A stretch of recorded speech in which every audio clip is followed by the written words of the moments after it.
Hello, my name is Rithi Kodamarti, and I'm going to present on sexism in lower levels of tennis. Sports are seen as a microcosm of society.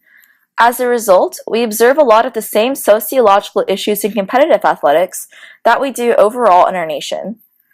One particular issue that arises in sports and today's society is sexism. Therefore, my research project examined the occurrence of sexism in high school and collegiate level tennis. So why did I choose tennis? I believe that tennis is a popular sport that works on form and skill more so than strength. Additionally, in female team sports such as basketball or softball, the entire team is under media scrutiny, possibly creating a situation where a female athlete is less aware of her individuality and more aware of her harmony with her teammates. However, tennis provides the opportunity to study how male and female athletes, when placed under a greater spotlight, express their gender, or behave competitively.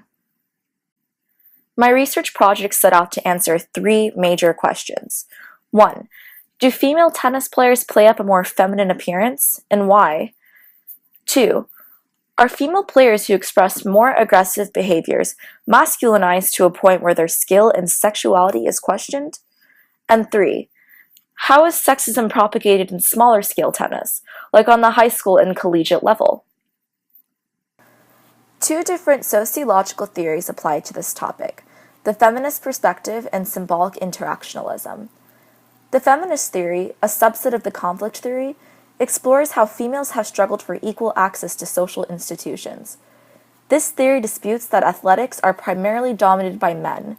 Women, on the other hand, are less valued and therefore receive less media focus on their accomplishments and more media focus on their sexual appearance.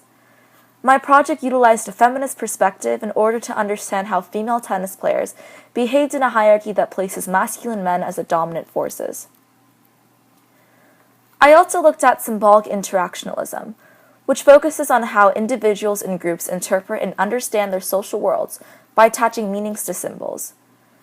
This way, I will be able to understand if female tennis players assign the symbol of femininity to certain materials and objects, like jewelry, makeup, and clothing, in order to assert their womanhood.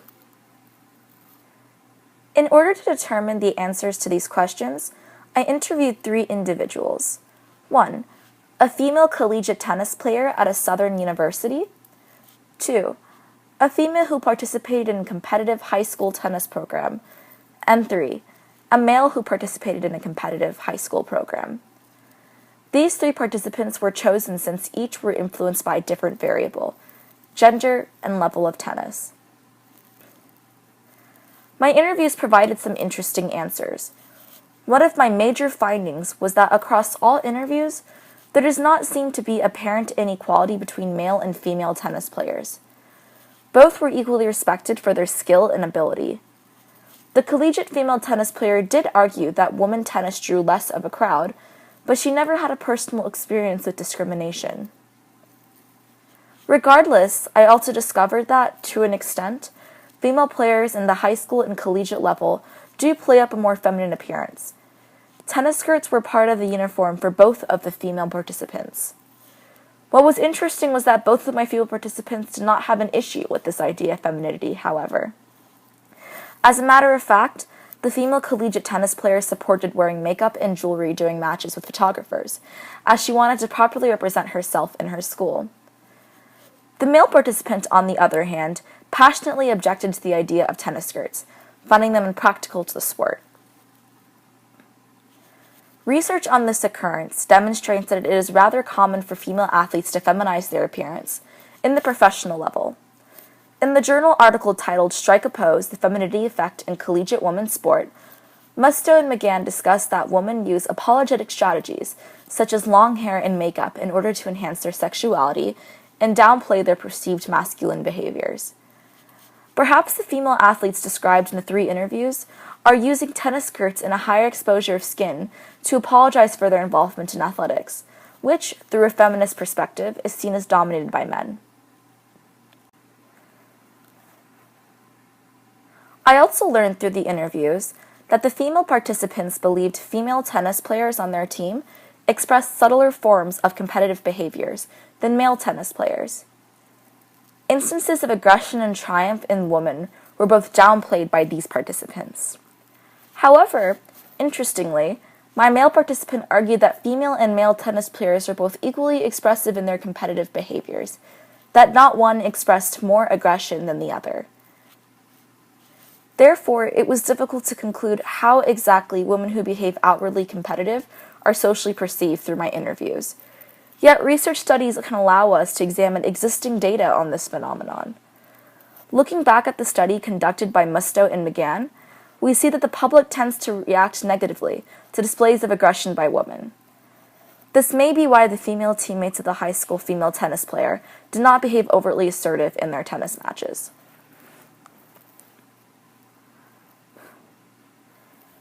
All in all, my results were actually quite telling. Although I'm not able to fully draw a conclusion about whether or not aggressive behaviors in female tennis players inspire negative judgment, I discovered that yes, female tennis players do feminize their appearance to an extent in lower levels of tennis, and no, there does not seem to be any apparent inequality, according to my interviewees. I found that to be fascinating. There are many studies on how female tennis players do experience some form of sexism once they become professional. With the feminist perspective, we should assume that this occurs across all levels of tennis. Yet my interviews prove this is not the case with lower levels of tennis. So why are lower levels of tennis not experiencing sexism? Is it because once female tennis athletes receive a large media spotlight, game commentary facilitates sexual discrimination? Or is it because my participants are unaware of microforms of oppression? Further research can look into understanding this dichotomy between lower levels of tennis, like high school and collegiate tennis, and professional tennis, in order to understand how a larger media focus can generate sexism. Thank you.